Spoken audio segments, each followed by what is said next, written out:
Welcome to the Ownership Review, where we do a bunch of maintenance to see what this car is like to live with on a daily basis. Here are the high points of the 2005 Honda S2000. The reverse light and rear turn signal bulbs are easy to access in the trunk.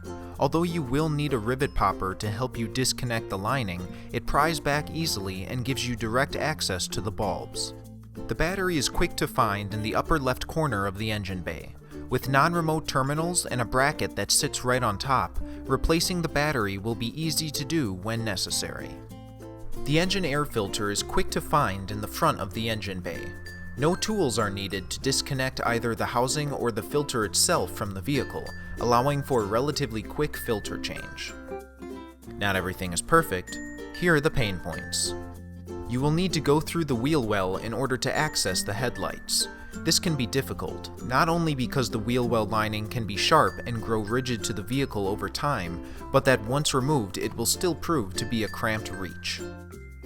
Although no tools are required to access the cabin air filter, there will be multiple panels and other parts in the cowl that need to be removed, making this a rather time-consuming process. The clutch fluid reservoir is wedged deep into the upper right corner of the engine bay. This will make it rather difficult to monitor its fluid level and replenish the reservoir when necessary. Overall, the 2005 Honda S2000 is a relatively easy car to maintain and would be a good fit for the novice car owner.